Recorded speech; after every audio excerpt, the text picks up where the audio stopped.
Parfois, ce qui vous tue n'est pas ce que les médecins sont payés pour rechercher. 20 médecins n'ont pas réussi à sauver le milliardaire. C'est la femme qui nettoyait leur sol qui a repéré ce qu'ils avaient manqué. Victor Blackwell dépérissait dans sa suite d'hôpital à 4 millions de dollars. Les machines bipaient, les spécialistes fronçaient les sourcils. La mort approchait malgré les cerveaux médicaux de renommée mondiale qui se creusaient la tête sur son cas. Angela Beaumont s'est glissée dans la chambre, invisible comme toujours. Le service de nuit signifiait moins de regards pour la dévisager. Elle a inhalé l'odeur de l'antiseptique, de l'eau de Cologne et d'autres choses. Quelque chose de métallique. Anormal. Son esprit formé à la chimie a tressailli en reconnaissant cette odeur. Elle s'est figée. Les ongles jaunis caractéristiques, la forme particulière de la calvitie, la légère décoloration de ses gencives. Son cœur s'emballa. La réponse se cristallisa dans son esprit, aussi claire que le verre d'un laboratoire. Elle savait exactement quel poison le tuait. Mais qui écouterait une femme de ménage alors que 20 spécialistes avaient échoué? Le centre médical Johns Hopkins abritait un secret. L'aile ultra-luxueuse où la richesse achetait l'intimité. La suite de Victor Blackwell ressemblait à un hôtel 5 étoiles, l'équipement médical étant dissimulé par des panneaux en acajou et un éclairage d'ambiance. Le milliardaire de la technologie avait payé pour l'exclusivité, exigeant que les meilleurs experts américains en diagnostic résolvent son mystérieux déclin. Angela dépoussiérait méthodiquement les surfaces coûteuses de la pièce. À 38 ans, ses mouvements étaient efficaces. Des habitudes économiques formées par la nécessité. Mère célibataire, travailleuse de nuit, invisible. Pourtant, ses yeux ne manquaient rien. Elle classait les symptômes, analysait les schémas que les médecins négligeaient. À 3 mètres de là, le docteur Thaddeus Reynolds s'adressait à son équipe de spécialistes, les cheveux argentés, diplômé de Harvard, avec une voix qui n'avait jamais besoin d'être élevée pour attirer l'attention. Messieurs, nous avons épuisé toutes les voies conventionnelles. Les symptômes de M. Blackwell défient tout diagnostic standard. Sa fonction hépatique continue de se détériorer. Les symptômes neurologiques s'aggravent. Nous devons envisager des approches plus exotiques. Angela gardait la tête baissée, mais les oreilles grandes ouvertes.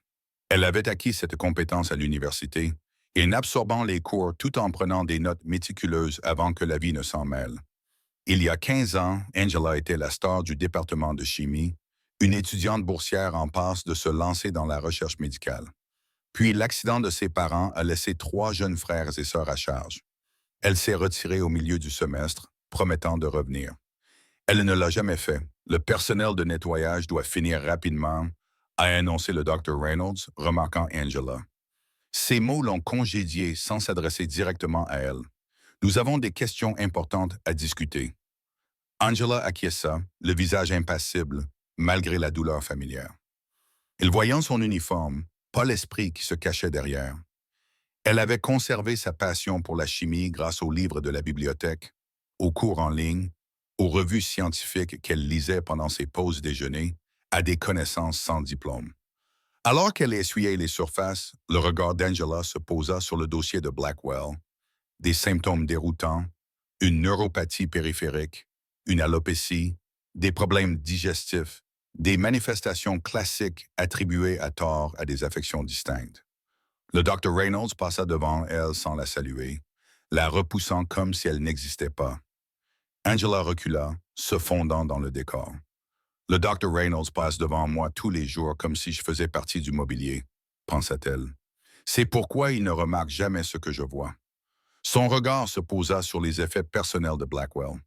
Des produits de toilette coûteux étaient soigneusement rangés sur le comptoir de la salle de bain. La crème pour les mains, en particulier, semblait être une marque exclusive importée. Elle remarqua que sa position avait changé depuis la veille. Quelqu'un l'avait déplacée. Angela nota cette observation. En chimie, les petites incohérences révélaient souvent la réponse. La porte de la suite s'ouvrit et un homme bien habillé entra. Jefferson Burke, d'après le badge de visiteur accroché à son costume sur mesure. Angela le reconnut grâce au magazine économique. L'ancien rival de Blackwell, désormais ami et soutien pendant sa maladie. Victor se repose, l'informa le Dr. Reynolds. Son état ne s'est pas amélioré. Je lui ai apporté sa crème pour les mains préférées. répondit Burke en posant un élégant pot noir sur la table de chevet, importé de Suisse. C'est un petit réconfort, mais il insiste sur le fait que c'est la seule marque qui n'irrite pas sa peau. Angela remarqua que Burke avait placé le pot bien en évidence, s'assurant qu'il serait utilisé. Quelque chose dans son placement minutieux déclencha son esprit analytique. Trop délibéré, trop insistant. Plus tard, alors qu'elle nettoyait une pièce adjacente, Angela surprit deux résidents discuter du cas de Blackwell. C'est l'évolution des symptômes la plus étrange que j'ai jamais vue, dit le premier, comme s'il s'agissait de plusieurs maladies simultanées. Reynolds pense qu'il s'agit d'une cascade auto-immune, répondit le second. Mais les tests continuent de donner des résultats incohérents. Pendant ce temps, l'homme le plus riche du monde de la technologie s'affaiblit tandis que nous poursuivons nos théories. Angela fit une pause, reliant les fragments dans son esprit. Les symptômes, le mystérieux déclin, la crème pour les mains coûteuses qui apparaissait régulièrement. Une hypothèse se forma, mais elle avait besoin de plus d'observation. Cette nuit-là, elle modifia son planning de nettoyage pour inclure la chambre de Blackwell pendant ses heures de sommeil. Elle étudia les mises à jour de son dossier, notant les nouveaux symptômes qui confirmaient ses soupçons. Le schéma devenait indéniable pour quelqu'un ayant ses connaissances spécifiques. À la fin de son service, Angela fixa son reflet dans le miroir des toilettes du personnel. L'uniforme, pratique, banal, le visage fatigué mais toujours vif d'intelligence. La barrière invisible entre son monde et le leur. « Ils ne me voient pas, murmura-t-elle, mais je vois tout. » Les alarmes retentirent à 2h17 du matin. Angela entendit l'annonce du code bleu alors qu'elle nettoyait la chambre voisine. Les médecins se précipitèrent. Victor Blackwell avait soudainement vu son état se détériorer. Elle interrompit son travail, le cœur battant à tout rompre. À travers la porte entr'ouverte, elle observa la scène d'urgence qui se déroulait. Enzyme hépatique critique, fonction rénale en baisse, réponse neurologique diminuée, rapporta un résident, la voix tendue par la tension. Le Dr Reynolds entra immédiatement et prit les commandes. Un nouveau bilan toxicologique complet. Quelque chose provoque cette défaillance en cascade. Angela s'approcha, attirée à la fois par l'inquiétude et la curiosité scientifique. L'équipe médicale travaillait frénétiquement, les moniteurs bipaient de plus en plus vite, les infirmières se précipitaient avec les médicaments. Cela pouvait-il être lié à l'environnement, suggéra le Dr Park, un jeune médecin. Quelque chose dans sa nourriture, son eau ou ses produits personnels. Le Dr Reynolds rejeta cette hypothèse d'un regard sévère. Nous avons tout testé 2 fois dans cette pièce. Concentrez-vous sur les possibilités médicales, pas sur des enquêtes de détectives amateurs. Le Dr Park recula. L'équipe poursuivit son intervention d'urgence, stabilisant temporairement Blackwell. Alors que la crise s'apaisait et que les médecins se dispersaient pour se concerter, Angela se glissa dans la chambre. Elle consulta son dossier, mémorisant les nouveaux symptômes. Puis son regard se posa à nouveau sur le comptoir de la salle de bain. La crème pour les mains. Quelque chose dans son éclat métallique sur la table de chevet de Blackwell lui rappela un souvenir de ses années universitaires. Un cours spécifique sur l'empoisonnement aux métaux lourds. Angela s'approcha pour examiner les ongles de Blackwell. La décoloration était subtile mais distinctive. La particularité de sa perte de cheveux, les douleurs abdominales signalées. Elle inspira brusquement. Les symptômes correspondaient exactement à ceux d'un empoisonnement au thallium, tel que décrit dans son manuel de toxicologie. 20 spécialistes avaient-ils pu passer à côté d'un cas aussi classique? Angela hésita, puis s'approcha de Sarah, une infirmière de nuit avec laquelle elle avait noué des relations amicales. « Excusez-moi, dit Angela à voix basse. Quelqu'un a-t-il vérifié si M. Blackwell souffrait d'un empoisonnement au thallium? Ses symptômes correspondent exactement. » L'expression de Sarah passa de l'amitié au mépris. « Angela, je sais que vous avez de bonnes intentions, mais s'il vous plaît, ce sont les meilleurs spécialistes du pays. » Mais le schéma habituel, si vous avez fini d'écouter aux portes, il faut nettoyer les toilettes, interrompit Sarah, la voix glaciale. Laissez la médecine au médecin. Angela recula, les joues en feu. Elle retourna à son chariot, le poids familier du rejet pesant sur ses épaules, mais une certitude s'était cristallisée dans son esprit. Elle savait ce qui tuait Victor Blackwell. La question était, allait-elle risquer son emploi pour se faire entendre? Alors qu'elle poussait son chariot dans le couloir, Les possibilités défilèrent dans l'esprit d'Angela. Les symptômes correspondaient parfaitement à son hypothèse. Les problèmes neurologiques progressifs, les troubles digestifs, le schéma caractéristique de la perte de cheveux. Dans son cours de toxicologie à l'université, l'empoisonnement au thallium avait été présenté comme l'arme parfaite pour les empoisonneurs, difficile à détecter à moins de le rechercher spécifiquement. Elle termina son service machinalement, l'esprit concentré sur l'état de santé déclinant de Blackwell. À la maison, elle sortit un vieux manuel de sa petite mais précieuse collection, récupéré à l'époque de ses études universitaires. Le chapitre sur l'empoisonnement aux métaux lourds confirma ses soupçons. Le thallium, incolore, inodore, absorbé par contact avec la peau, causait des dommages systémiques tout en imitant de nombreuses affections. Le lendemain matin, Angela arriva tôt, déterminée à trouver un moyen de se faire entendre. Elle observa Jefferson Burke rendre à nouveau visite aux patients, apportant un autre pot de crème pour les mains exclusive. La routine était toujours la même. Il insistait sur le fait que c'était la seule marque que Blackwell utilisait, en appliquant lui-même un peu de crème pour en démontrer la qualité. Un système de distribution parfait pour un empoisonnement lent et délibéré. Angela pesa le pour et le contre. Une confrontation directe serait immédiatement rejetée. Il fallait des preuves irréfutables que même le Dr. Reynolds ne pourrait ignorer. Elle prit sa décision. Victor Blackwell n'avait plus beaucoup de thé. Son état se détériorait d'heure en heure. Angela vérifia son état de santé en écoutant les conversations chuchotées entre les infirmières et en jetant un œil aux dossiers médicaux mis à jour. Le temps pressait. Pendant sa pause, Angela utilisa l'ordinateur public de l'hôpital pour confirmer ses soupçons. Les symptômes correspondaient parfaitement à ceux d'un empoisonnement au thallium. Perte de cheveux spécifique, neuropathie périphérique progressant vers le haut, problèmes gastro-intestinaux caractéristiques. Mais comment cette substance pénétrait-elle dans son organisme et pourquoi n'avait-elle pas été détectée? Elle griffonna une note sur du papier en tête de l'hôpital. Vérifier s'il s'agit d'un empoisonnement au thallium. Présentation classique. Elle la laissa sur le bloc-notes du Dr. Reynolds pendant qu'elle nettoyait son bureau. Le lendemain matin, elle arriva tôt et se posta près de la salle de réunion des médecins. À travers la porte entr'ouverte, elle entendit la voix du Dr. Reynolds. Et apparemment, dit-il avec un mépris perceptible, notre personnel de nettoyage a des opinions diagnostiques. Des rires parcoururent la pièce. Quelqu'un a laissé une note anonyme suggérant un empoisonnement au thallium. Nous avons testé les métaux lourds lors des premiers examens, répondit un autre médecin. Exactement. Procédure standard, rejeta Reynolds. Le personnel de nettoyage joue les détectives. Bientôt, ils vont pratiquer des opérations chirurgicales. Angela sentit sa poitrine se serrer. Ses mains agrippèrent son chariot de nettoyage jusqu'à ce que ses jointures blanchissent. Le rejet la piquait au vif, mais la vie du patient importait plus que sa fierté. Elle élabora une nouvelle approche.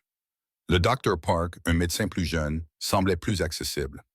Pendant son service de l'après-midi, Angela a synchronisé son nettoyage pour l'intercepter. « Excusez-moi, Dr. Chen », a-t-elle commencé d'une voix calme malgré son cœur qui battait à toute rompre. « À propos de M. Blackwell, je pense qu'il souffre d'un empoisonnement au thallium. Les symptômes correspondent parfaitement. » L'expression du Dr. Chen est passée de la surprise au malaise. « C'est une théorie intéressante. Mais nous avons recherché la présence de métaux lourds. Les tests standards peuvent ne pas le détecter s'il est administré régulièrement à petite dose. » Angela appuya sur son flacon de crème pour les mains. « J'apprécie votre préoccupation, » l'interrompit-il en regardant sa montre, « mais je dois me rendre quelque part. Vous devriez peut-être en parler au personnel infirmier. » Il s'éloigna rapidement. Angela resta seule dans le couloir, invisible une fois de plus. Plus tard dans la soirée, le chef de la sécurité s'approcha d'elle pendant qu'elle nettoyait. « Mademoiselle Beaumont, nous avons reçu des rapports selon lesquels vous vous immisceriez dans les affaires médicales. Ceci est un avertissement.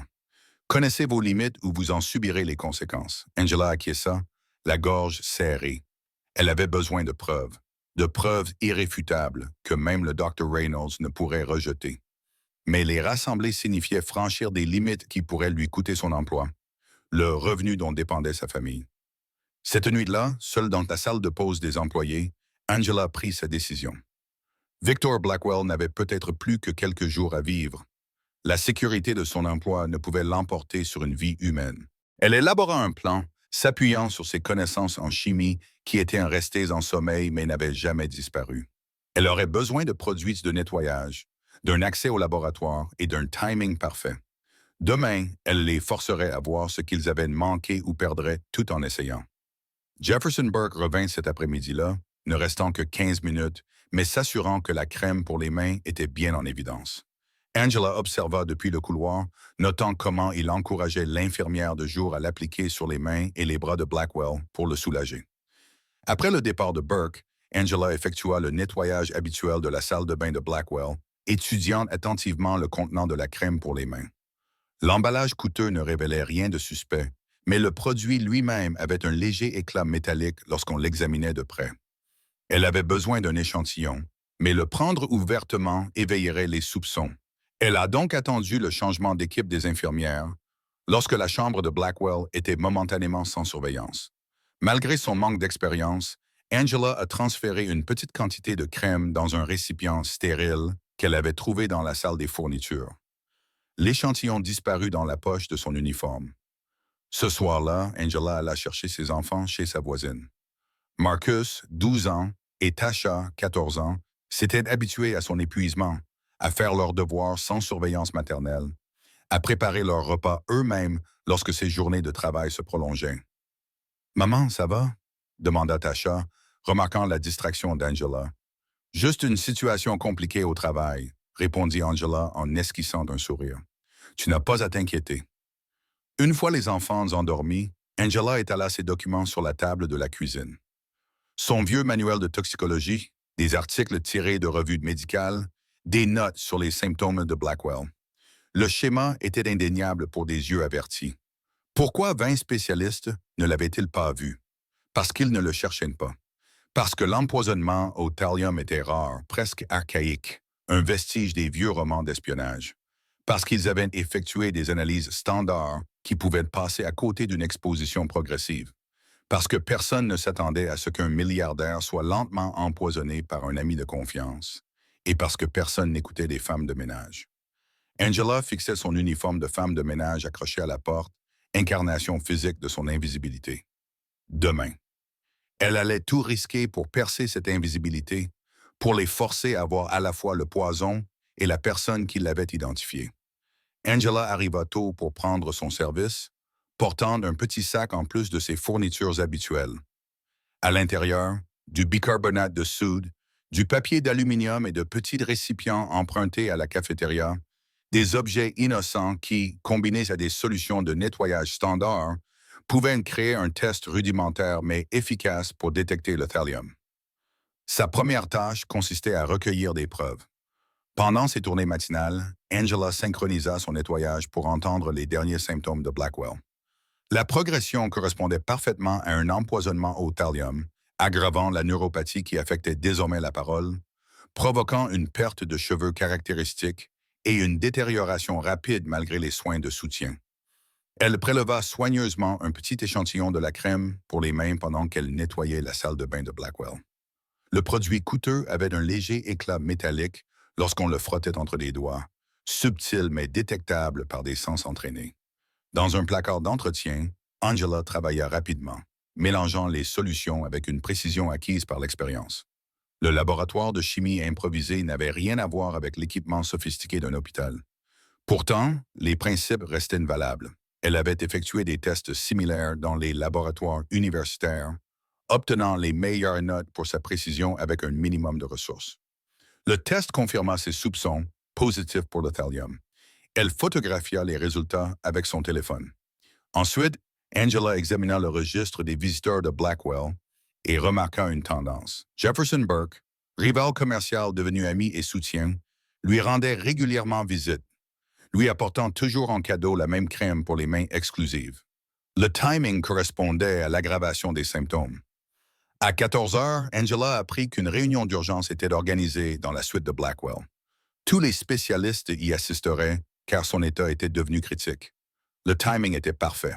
Elle enfila son uniforme fraîchement lavé, redressa son badge et rassembla ses preuves. Les résultats des tests, les registres des visiteurs, la chronologie des symptômes, et les impressions de ses recherches. Angela répéta mentalement son explication, s'appuyant sur les connaissances tirées des manuels de toxicologie qu'elle avait mémorisés des années auparavant. Les médecins se réunirent dans la suite de Blackwell, la tension étant palpable dans leur posture. Le Dr. Reynolds se tenait au centre, présentant les dernières interventions qui avaient échoué. Angela frappa une fois et entra sans attendre la permission. 20 pères d'yeux se tournèrent vers elle. L'expression du Dr. Reynolds passa de la surprise à l'irritation. Il s'agit d'une conférence médicale privée. Veuillez revenir plus tard. Monsieur Blackwell est en train de mourir d'un empoisonnement au thallium, déclara Angela clairement, d'une voix plus calme que les battements de son cœur. Je peux le prouver. Le visage du Dr. Reynolds se durcit. Sécurité, commença-t-il. Les symptômes correspondent parfaitement, continua Angela en s'avançant et en posant ses preuves sur la table. Neuropathie périphérique ascendante progressive, alopécie distinctive, douleur abdominale, déclin cognitif, présentation classique. Elle désigna les résultats de ses tests. J'ai confirmé la présence de thallium dans sa crème pour les mains, la marque Chamberlain importée qu'il utilise quotidiennement. Absorption par la peau, empoisonnement lent sur plusieurs mois. C'est absurde, rétorqua le Dr. Reynolds. Vous êtes femme de ménage, pas médecin. J'étais étudiante en chimie à Johns Hopkins avant que des circonstances personnelles ne m'en empêchent, répondit Angela, en maintenant le contact visuel. Le poison est introduit par la crème pour les mains apportée par Jefferson Burke lors de ses visites régulières. Le calendrier correspond parfaitement à la progression des symptômes. Elle présenta ses preuves de manière méthodique, montrant le registre des visiteurs et les tableaux de progression des symptômes. Son explication était précise, scientifique, s'appuyant sur des connaissances en toxicologie qui étaient restées intactes malgré des années loin du monde universitaire. Les tests standards de métaux lourds peuvent impacter à côté, car l'empoisonnement est progressif, maintenant des niveaux juste en dessous des seuils de détection habituels, expliqua-t-elle. Mais les effets cumulatifs sont classiques. Un silence complet s'installa dans la pièce. Le Dr. Reynolds ouvrit la bouche pour protester, puis la referma, examinant ses preuves de plus près. Le Dr. Park, le jeune médecin qui avait été renvoyé plus tôt, se pencha en avant. Cela correspond parfaitement à la progression des symptômes. Les tests que nous avons effectués peuvent en effet passer à côté d'une exposition progressive. Un autre spécialiste acquiesça lentement. Le schéma de perte de cheveux et les symptômes de neuropathie correspondent à une intoxication au thallium. Le silence s'épaissit tandis que les 20 spécialistes prenaient conscience de ce qu'ils avaient manqué et de qui l'avait découvert. C'est une intoxication au thallium, conclut Angela calmement. Les symptômes sont classiques si l'on sait ce qu'il faut rechercher. Angela resta ferme tandis que les médecins échangeaient des regards, le cœur battant sous son apparence calme. L'analyse chimique effectuée dans le local d'entretien était un pari risqué selon les normes de laboratoire, mais elle reposait sur des principes solides. La formation de précipités avait confirmé le schéma réactionnel caractéristique du thallium. Comment avez-vous procédé exactement pour effectuer ce test? Demanda le Dr. Winters, spécialiste en toxicologie. Réaction au rhodizonate de sodium? Répondit Angela sans hésiter. Modifié pour les tests sur le terrain avec des ressources limitées. Le changement de couleur est indéniable en présence d'ion thallium. Le Dr. Winters haussa un sourcil, impressionné malgré lui. C'est une technique avancée rarement utilisée en dehors des laboratoires spécialisés. Cela faisait partie du cours de toxicologie avancée, un sujet spécial de deuxième année de chimie, répondit Angela. Le cours du professeur Harrison. Plusieurs visages se sont illuminés. Harrison était une légende à Johns Hopkins. Vous étiez son élève? Demanda le Dr. Park. Pendant un semestre, répondit Angela, un regret visible sur son visage. Avant que je ne sois obligé d'abandonner. Le Dr. Reynolds examina les résultats de son test improvisé avec une attention réticente. Son expertise ne pouvait nier les preuves qui se trouvaient devant lui, aussi peu orthodoxes que soit leur source. Le profil de concentration suggère une exposition délibérée et prolongée, a poursuivi Angela en montrant son calendrier. Chaque application délivre une dose sublétale qui s'accumule dans les tissus. Les symptômes s'aggravent en parfaite corrélation avec les visites de Burke.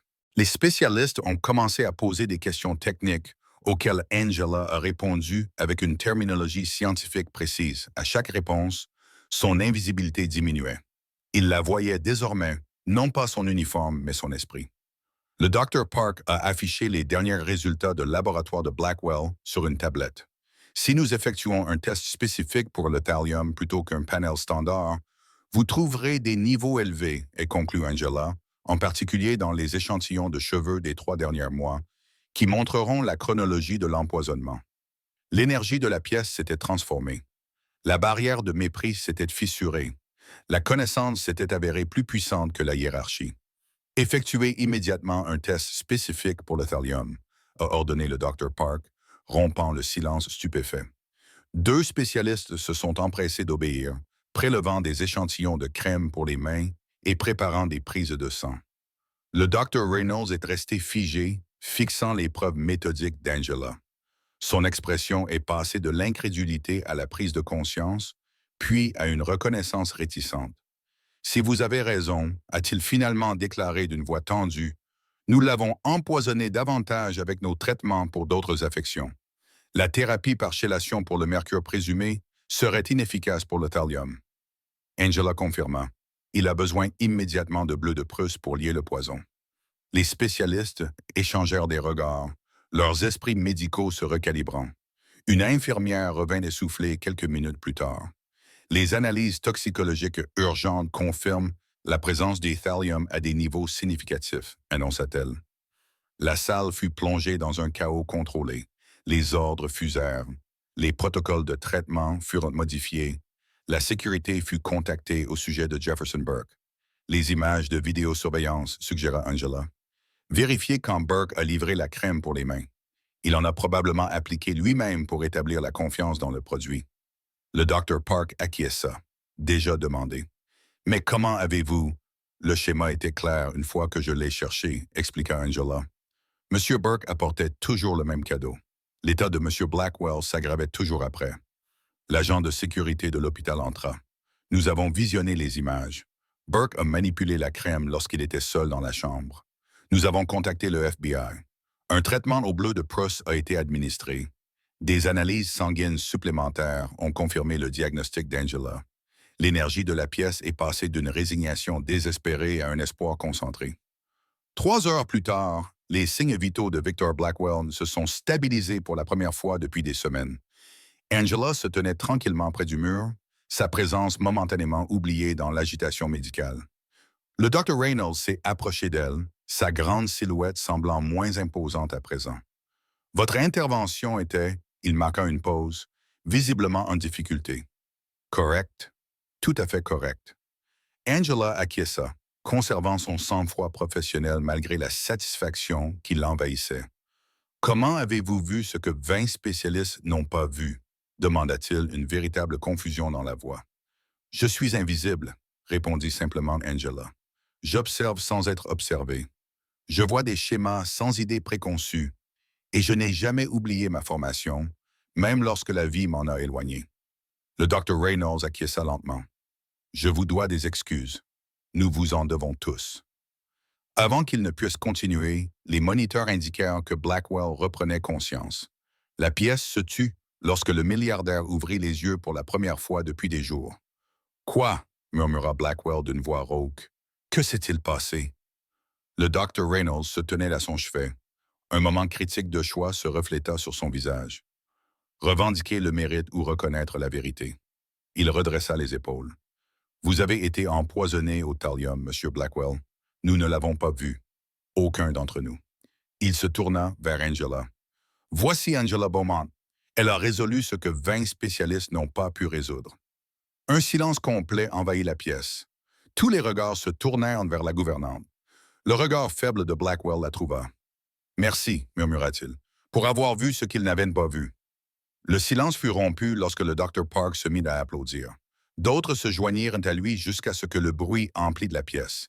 Une reconnaissance impossible à ignorer. Angela se redressa, son expertise enfin visible. La barrière invisible entre le personnel médical et le personnel de soutien s'était irrémédiablement fissurée. Parfois, les connaissances les plus précieuses ne sont pas encadrées sur un mur. Dit-elle doucement. Ce triomphe momentané fut interrompu par l'arrivée des agents du FBI, professionnels et concentrés.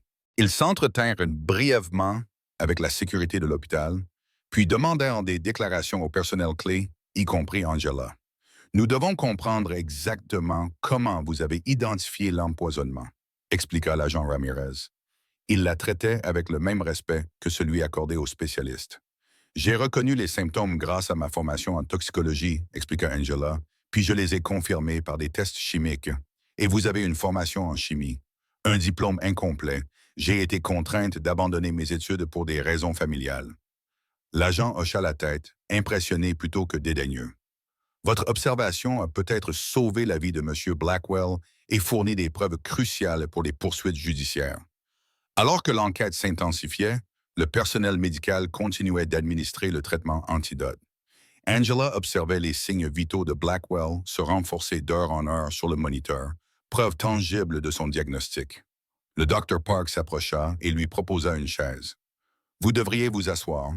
Vous êtes debout depuis le début. » Le simple geste de courtoisie consistant à offrir une chaise à quelqu'un qui est généralement censé rester debout et discret symbolisait le changement de dynamique. Angela accepta avec un « merci » discret. « Votre formation en chimie, quelle était votre spécialité ?» demanda le Dr. Park. « La toxicologie et l'analyse organique » répondit Angela. « Je faisais des recherches sur les méthodes de détection des contaminants environnementaux. »« Vous auriez fait une excellente diagnostiqueuse, » observa-t-il. « La vie en a décidé autrement, » répondit-elle sans apitoiement. À l'approche du soir, Angela se prépara à terminer ses tâches habituelles. Le Dr. Reynolds l'intercepta près du placard à fournitures. « Mademoiselle Beaumont, commença-t-il maladroitement. La direction de l'hôpital a été informée de votre contribution. Elle vous a accordé un congé administratif rémunéré pendant que vous participez à l'enquête. » Le sous-entendu était clair. Il ne pouvait pas laisser quelqu'un qui avait démontré une telle expertise retourner immédiatement nettoyer les sols. Le statu quo avait été irrémédiablement bouleversé. Angela acquiesça, comprenant le remaniement complexe qui se produisait au sein de la hiérarchie hospitalière. « Je vais d'abord terminer mes tâches actuelles. » Le Dr. Reynolds eut l'air surpris, puis acquiesça avec un nouveau respect. À la fin de son service, Angela remarqua le changement d'atmosphère, les hochements de tête reconnaissants des médecins qui auparavant l'ignoraient, les sourires de félicitations du personnel infirmier. Son invisibilité avait été définitivement brisée. Lorsqu'elle quitta enfin l'hôpital ce soir-là, Angela s'arrêta dans le parking et leva les yeux vers les fenêtres illuminées de la suite de Blackwell. À l'intérieur, le milliardaire se remettait grâce à son intervention. Cette pensée ne lui procura pas de fierté, mais une simple satisfaction. La résolution claire d'un problème complexe, la justesse de la vérité révélée. Les agences du FBI arrivèrent dans l'heure qui suivit. Leur présence transforma l'aile de l'hôpital en scène d'enquête. Angela s'assit dans une petite salle de conférence et raconta ses observations et ses conclusions à des agents fédéraux attentifs qui traitèrent ses paroles avec un respect professionnel. Vous avez identifié le poison, le mode d'administration et le suspect uniquement grâce à vos observations, précisa l'agent Martinez. Impressionnant. J'ai combiné mes observations avec des tests chimiques et mes connaissances, expliqua Angela. Le schéma était clair une fois que j'ai su ce qu'il fallait rechercher. Vous avez potentiellement sauvé une vie et arrêté un meurtrier en puissance, a noté l'agent. Jefferson Burke est en détention. Les premiers interrogatoires suggèrent un espionnage industriel, un empoisonnement progressif pour forcer Blackwell à démissionner avant une fusion majeure. À la fin de l'entretien, Angela est sortie dans le couloir et a constaté que l'ambiance de l'hôpital avait subtilement changé. Les infirmières qui l'avaient auparavant ignorée lui faisaient maintenant un signe de tête en guise de reconnaissance. Les médecins qui n'avaient jamais établi de contact visuel avec elle le faisaient désormais. Le Dr. Park s'approcha avec un café. « Je vous ai apporté ça. Vous répondez à des questions depuis des heures. »« Merci, » accepta Angela, cette simple courtoisie lui semblant monumentale. Plus tard, le Dr. Reynolds l'intercepta alors qu'elle s'apprêtait à reprendre ses fonctions. Son attitude avait changé, sa confiance assurée avait laissé place à une conscience de soi inconfortable. « Mademoiselle Beaumont, » commença-t-il d'un ton guindé, « je tiens à m'excuser d'avoir ignoré vos préoccupations. » Ses excuses étaient minimales, maladroites, celles de quelqu'un qui n'avait pas l'habitude d'admettre ses torts. Angela acquiesça. « Merci, Dr. Reynolds. Vos connaissances lui ont sauvé la vie, alors que notre expertise avait échoué, reconnut-il, luttant visiblement contre sa fierté. Nous avons tous des perspectives différentes, répondit Angela. Parfois, la réponse n'est visible que sous certains angles. Il acquiesça brièvement et s'éloigna, son statut diminué, mais son identité professionnelle intacte. Alors qu'Angela poussait son chariot de nettoyage dans les couloirs de l'hôpital, des chuchotements la suivaient. C'est elle, la femme de ménage, qui a surpassé 20 médecins. L'histoire s'était répandue à la vitesse de l'éclair dans tous les services de l'hôpital. Elle effectua son service avec la même efficacité discrète que d'habitude, mais son bouclier invisible s'était dissous. Les gens la voyaient désormais, non seulement son uniforme ou sa fonction, mais aussi son esprit, ses capacités, sa valeur au-delà du rôle qui lui avait été assigné. La hiérarchie de l'hôpital restait en place, mais Angela évoluait désormais différemment, marchant avec l'assurance de quelqu'un dont la véritable valeur avait été reconnue et ne pouvait plus être ignorée. Au cours des jours suivants, l'administration de l'hôpital s'efforça de classer le poste d'Angela. Son titre restait technicienne des services environnementaux. Pourtant, elle fut consultée à plusieurs reprises au sujet du rétablissement de Blackwell et de l'enquête en cours. À la maison, Angela expliqua soigneusement la situation à ses enfants. Alors, tu as résolu un mystère que les médecins n'avaient pas pu résoudre? Demanda Marcus, les yeux écarquillés. J'ai remarqué quelque chose qu'ils avaient négligé, corrigea Angela doucement. Parfois, le fait d'être dans une position différente vous permet de voir des choses que les autres ne voient pas. Tasha, plus perspicace à 14 ans, comprit les implications plus profondes. Les choses vont-elles changer maintenant? Vont-ils te respecter davantage? Angela réfléchit attentivement à la question. Le respect n'est pas quelque chose qui est accordé de manière permanente. Il se mérite et se maintient, mais oui, quelque chose a changé. Les médias ont eu vent de l'histoire. Une femme de ménage résout un mystère médical et sauve un milliardaire, mais la sécurité de l'hôpital a tenu les journalistes à distance. Angela en était reconnaissante. L'attention du public n'était pas son objectif. Une semaine après son diagnostic, Angela a été convoquée dans les bureaux administratifs. La directrice médicale de l'hôpital, le Dr. Eleanor Matthews, l'a accueillie avec une nouvelle collégialité. Mademoiselle Beaumont, vos actions ont placé cette institution dans une position inhabituelle, a commencé le Dr. Matthews. Vous avez fait preuve de connaissances médicales exceptionnelles alors que vous occupiez un poste non médical. Angela a attendu, sentant le dilemme de l'administration. Son exploit ne pouvait être ignoré. Pourtant, le reconnaître pleinement perturberait les hiérarchies établies. Le conseil d'administration a autorisé une distinction et une prime, a poursuivi Matthews. Et nous aimerions discuter des possibilités qui pourraient mieux mettre à profit votre formation scientifique. L'offre était une reconnaissance soigneusement calibrée, sans bouleversement fondamental, une opportunité sans admission d'une surveillance systématique. Je vous en suis reconnaissante, répondit Angela d'un ton neutre.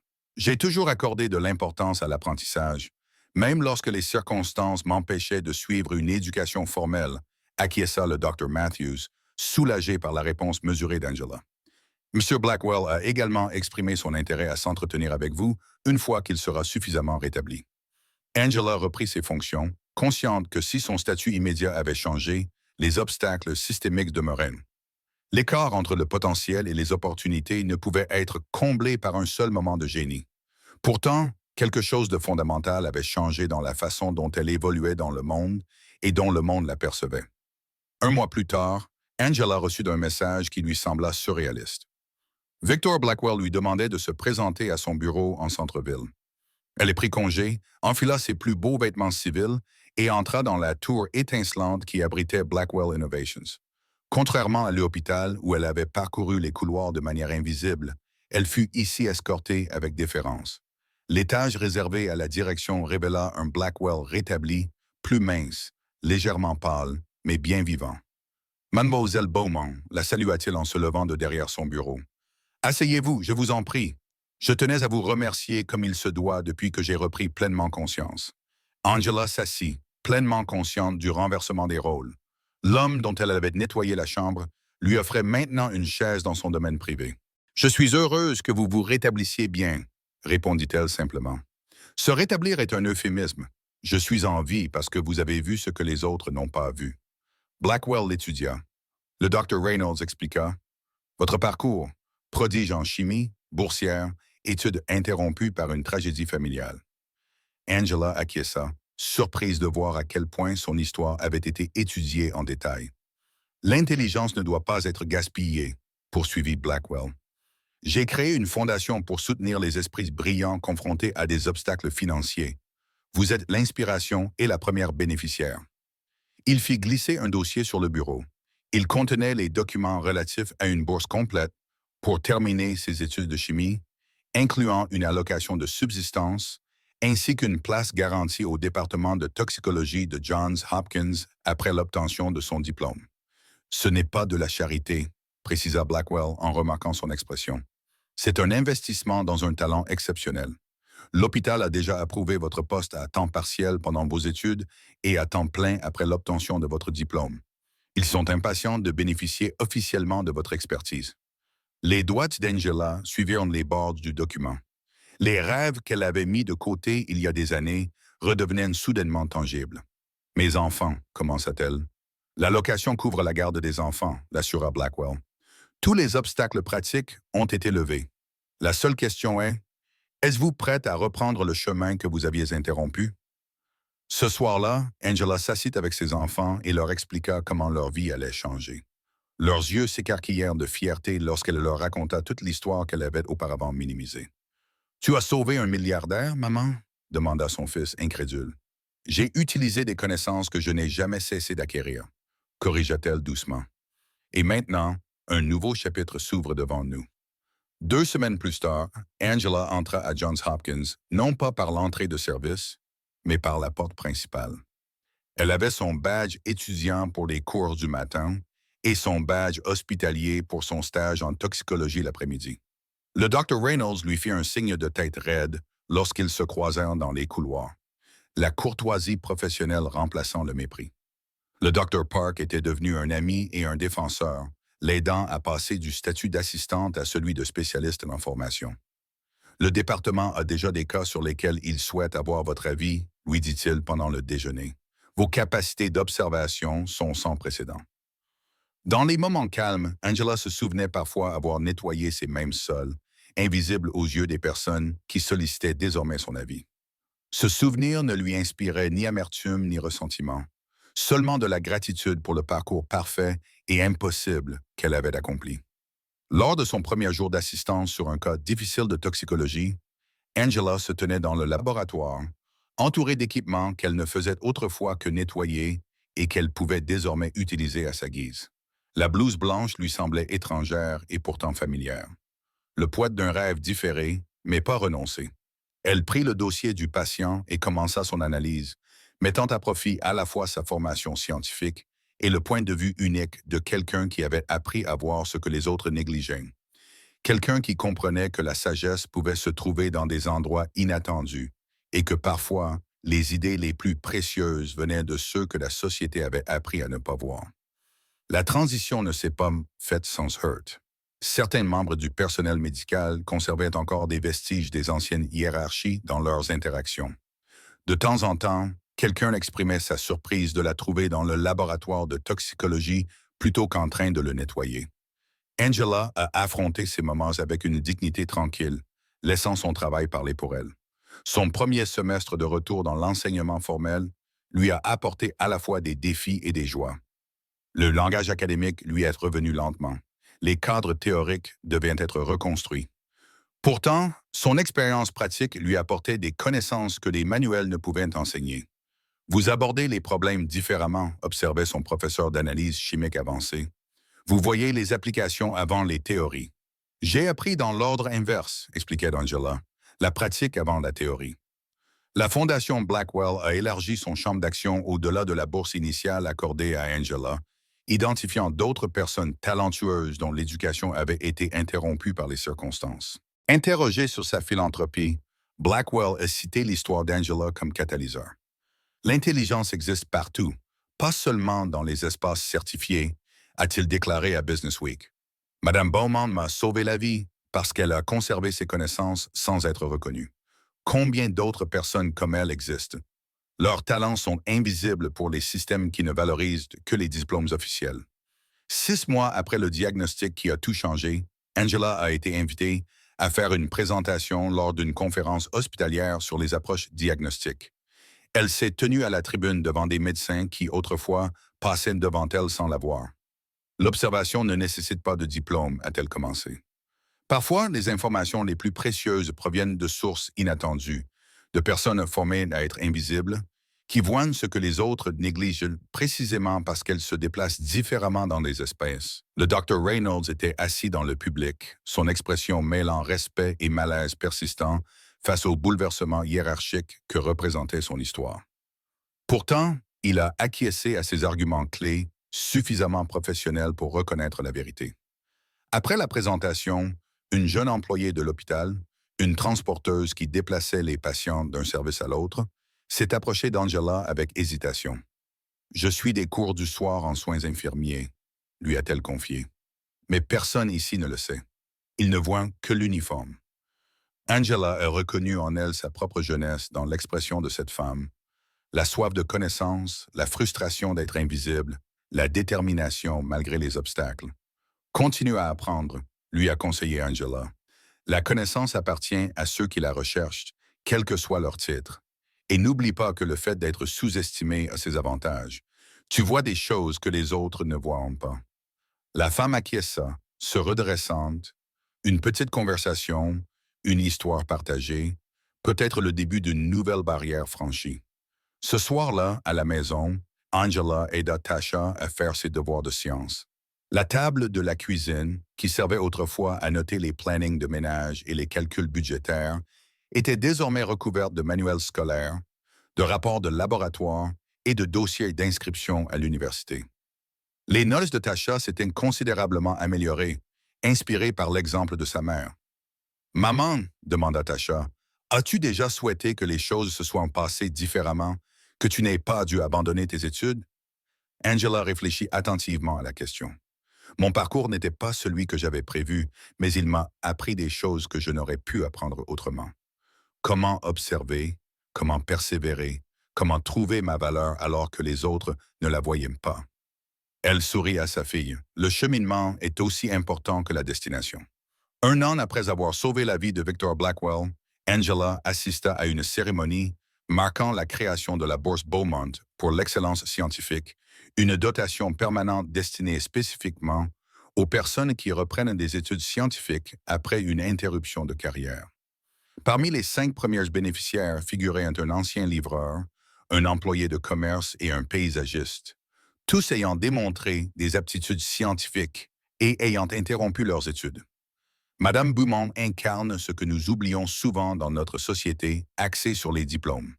Lors de la cérémonie, M. Blackwell a déclaré « Ce génie existe partout, dans tous les milieux, mais il passe souvent inaperçu parce que nous sommes conditionnés à ne le rechercher que dans les endroits attendus. » Alors qu'Angela se levait pour saluer le public, elle aperçut le Dr. Reynolds parmi les participants.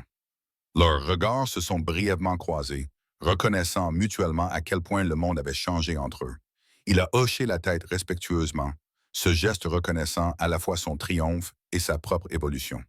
Plus tard, en visitant le centre de recherche financé par la Fondation Blackwell, Angela s'est arrêtée devant une plaque dans le hall d'entrée.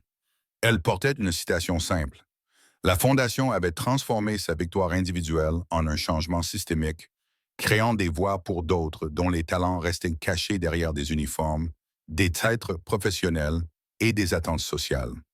Dans le laboratoire de toxicologie où elle travaillait désormais à temps partiel tout en terminant ses études, Angela s'était forgé une réputation en résolvant des cas que d'autres ne parvenaient pas à élucider.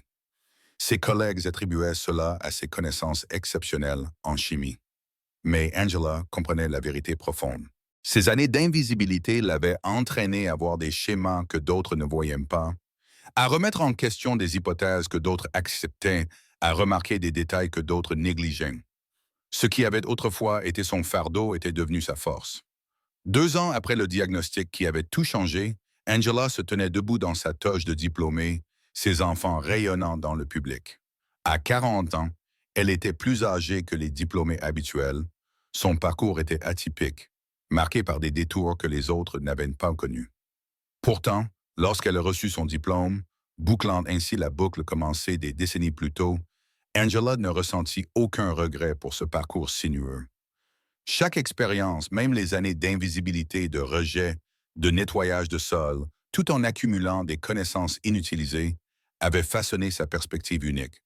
Lorsqu'elle a rejoint ses enfants après la cérémonie, Tasha l'a serré très fort dans ses bras. « Je suis si fier de toi, maman. Souvenez-vous de cela, a dit Angela à ses enfants. Votre valeur ne dépend pas de la façon dont les autres vous perçoivent.